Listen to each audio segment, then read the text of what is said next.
Hi, and welcome back to SiegeCon 2017. I'm Regina Miller, co-founder of ZapMill, and I'm here today with two amazing people that are here attending SiegeCon. I'm going to actually let them both introduce themselves and share the roles. I will turn the mic and the camera over to you, Ginger and Jeff. Hi. Hello. Yeah, I'm Ginger, also known as Marissa, and I am the executive director of ASIFA-South, the International Animation Society, which is affiliated with also UNESCO, but we're taking care of the one in the South. I'm also a filmmaker in residence with the Atlanta Film Festival, and I also advisor for the SIGGRAPH, the main conference, as well as the computer animation producer for SIGGRAPH Asia. Fantastic. And Jeff, can you tell us about who you are? Absolutely. So I am a current resident designer at Cool Mini or Not, which is a tabletop board game game development studio. Well, they also produce the games as well too. Right. And so I do a lot of the packaging design for them. I do illustrations and concept art. I've also worked on the mobile app game called XenoShift, which is based on a card game we released on Kickstarter.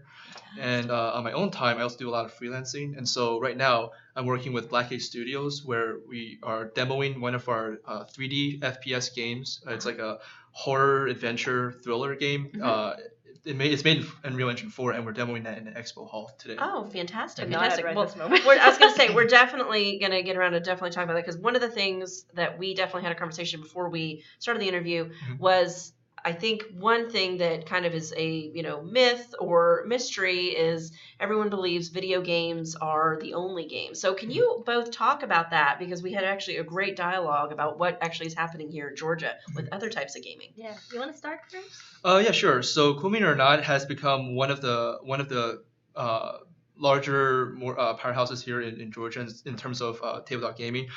We've released Zombicide, which is very well received around the world, especially in like South America and here in the U.S. as well. South Park even had an episode about mobile gaming, where at the end they were playing board games, and Zombicide was actually the game that they were playing on tabletop. Very cool. And then Ginger also mentioned how some people in Blizzard also has Zombicide in their game. Yeah, they do. They have a whole library of tabletop gaming. Oh, fantastic. Fantastic. Great. And then we also recently kickstarted a game based on A Song of Ice and Fire, which is a tabletop combat game with like figurines. And then we've also started moving into, as I said, XenoShift with the mobile app game as well too. So we're starting to mix a bit of technology with the actual game.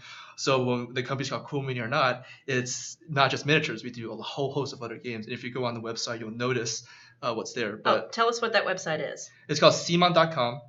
And if you want to learn more, I'll have to get you in contact with other people from the company who does more of the outreach. Okay, fantastic. But at least we have the website out there so people can learn a little bit more. You actually brought up something interesting there. We've seen crowdfunding has really taken off here in the industry to kind of make sure that we're all going after.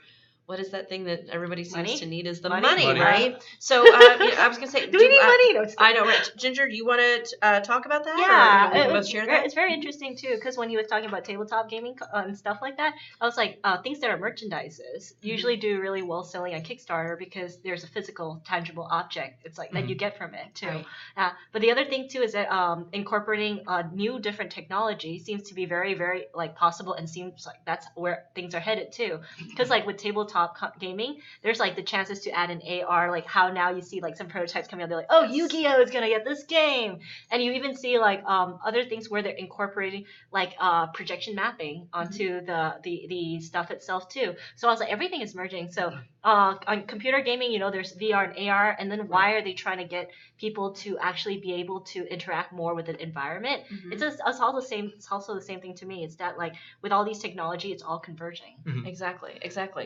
Go ahead, Jeff. Well, to add on to that as well, in terms of technology mixing with like traditional gaming as well too, for miniature side, we also do a lot of 3D modeling to create the miniatures too. And so we work with a team in Spain where some people either sculpt traditionally, and then we'll do resin casts based off that, or we'll have people do actually 3D zebra sculpts of models, and then we translate that into like actual miniature form too. 3D prints. Yeah. And so a lot of people who are trying to get into 3D, they're either going like video game route too, but you can also go tabletop gaming route as well. But it just depends on which niche you're trying to like fit yourself into. Well, and speaking of niche, we obviously have a lot of folks that are here at Siege for the first time, trying to get into the industry. I know we all remember that moment of time when we were first starting and getting in. So are there some tips or thoughts that you can throw out to our those that are watching us online or those that are even attending Siege, Yes. that you can kind of say, this is a great tip. Well, definitely. I know everybody keeps saying, oh, networking or whatever that is, but sometimes people are like, how do you network? Right. Because, like, for me, like, sometimes I'll bring my friends and then they'll be like, oh, but I don't know how to talk to people. Or, like, oh, I want to show them my stuff. One of the, like, in Atlanta itself, there's a lot of networking groups. There's a lot of things like, for if you're interested in film, there's Film Bar Monday, where you casually go in and talk to people without headshots or anything. Because one of the things I also notice is that, like, when I go out to meet people, I'm not actually trying to network for work. I'm trying to, like, look at people like, hey, how are you doing? Right. But that's also the key. The key point is that you should try to go out ever so often. And maybe, like, if you're introverted or you lose energy like me, I'll be like, okay, maybe if I talk to 2 people and I stay for 40 minutes, then that's fine. That's my goal for today. But the good thing about that is that because you're not desperately shoving your portfolio in people's faces, then you probably not a good idea. Yeah. I had this girl, she came up to me and in 3 different conference, and then she kept giving me her business card. She didn't even look at my face, and I'm like, I met you in the last conference. So I mean, for me, that was like a bit of an impression, like, oh, are you just trying to, like, ask for something as opposed to trying to get to know me as a person? Right. Because when I go out to, the one thing that I'm trying to always look for in common is like, oh, what do you like that I like? Because I mean, like, I have a diverse, like, I like food, I like comic books, I like game, I mean, like, I like all these different things, and there's so much more to talk about than just that, And today I saw a man in a kilt, and I was like, oh my god, is that a gaming thing? And then he was explaining things that were very interesting to me, beyond, like, I don't even know what he does, but the point was that, like, sometimes you click with people in terms of getting to know them, and of course, sometimes I'll forget people, but then, like, if I run into them a couple of times, that naturally just becomes something that you're like, oh, hey, I ran into you again, kind of thing. Exactly. And that's how you build the bond. So you're not actually trying to go there and, like, try to grab onto people, because that doesn't usually work. Like, hey, can you look at my portfolio? It's like, what do you think about my work? Right. And then they're like, oh, but I don't know, Yeah, exactly. So obviously bring more of your interests and who your personality, like who you are, instead of just, I'm here to get this. Yeah. And if you're awkward, just say you're awkward. Because I mean, exactly. like, that's the thing. That's okay. Okay. We have all been awkward at some point. There's Jeff, what about you? So there's also a lot of introverts, at least from people, because I am also one too. And so to go out there and meet with new people, it's always been a bit of a challenge. So you kind of have to train yourself to become, as Marissa or Ginger has told me before, like kind of like a extroverted introvert or vice versa. Right. And so part of that is just to constantly put yourself out there to, like, meet with new people. And she's also helped a lot, like introducing me to other people. Yeah. And I also see her doing that too with other people. And then so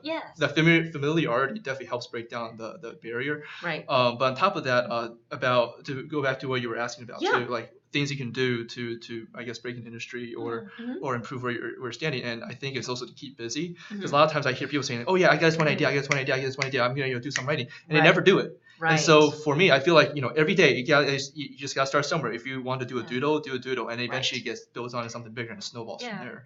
I also know that there's a lot of projects out there, either work with actual teams or do internships, or for me, for example, the group I'm working with, Black Age Studios, are comprised of a large group of international members, people from the UK, India, and from the US as well too. And so we're all there right now on a voluntary basis, but we're hoping the project release could probably get funding in the future. Yeah. But we have a goal that we're trying to accomplish, and then we're able to take everyone with different skill sets and learn from each other. Right. And because indie group too, you pick up multiple hats and you find out what skill sets kind of meshes together and keep you going. Exactly. And it also helps you find out that, I have more than one interest. Like, I can do design here with graphic design and illustrations, but I can also do concept, which also leads to 3D modeling because it's so tied together and just keeps going. And you're like, man, I'd never learned all this. Everything ties together. Exactly. Well, I definitely know that both of you are working on some great projects. So before we go out today, if I could just, Ginger, if you can just briefly tell us what's coming next. Yes. And then we'll follow right into it. Jeff, you can just remind us what's going on too. Yeah. Absolutely. Just a really quick thing leading to that first. The other thing is volunteering. Yes. Like, volunteering is so good because, like, when you're volunteering, you have a thing to do. Yes. So, like, you don't feel awkward talking to people because it's maybe part of the thing you're supposed to do. Right. Or you're part of volunteer group, you meet with other people who are volunteering as well, and then it becomes this thing where it's like, it becomes the true network. Yeah, because right? you're attending. And I was like saying, with what's the Siege theme this year? It's climbing your skill tree. Yeah, so you've got to branch out. That's right, exactly. Clap myself on the I back. like that. This is why they're here. So right, you want to take us out with Yes, let's do that. the screening, right? Yeah, so for ASIFA-South, what we have coming up on the 28th, if you're interested in animation, is International Animation Day, which is celebrated by all the organizations around the world. So we're actually going to have a free screening at the Landmark Theater, and that's going to be at on the 28th of October. And where can they find out more information? ASIFA-South Facebook page. So it's ASIFA-South. Mm-hmm. And that's going to be on the Facebook page. Fantastic. I like how when you're speaking, you like dash. Do this. Yeah. Exactly. So you don't have to dash. What can you take us out with? Okay, so right now I'm working on We Exist again, which is a first-person horror game, and so again we're demoing downstairs if anyone wants to check it out. Fantastic. So if you're here at Siege, definitely make sure you get downstairs and on the main floor and check it out. And we're located at the GGDA booth, so if you walk in, it's in the back towards the left. Or what's the website? Website is blackhazestudios.com, and if you scroll it down there, you'll find the link to our game. Exactly. Well, thank you both for joining me today. I appreciate it. I know you've been so busy and it's been wonderful, but I appreciate you taking the time to come and talk with us. Thank you again for joining us here at SiegeCon 2017, and stay tuned for more sessions, more interviews, and some great speakers just like Jeff and Ginger. And we look forward to seeing everybody soon. Thank you. Bye. Bye.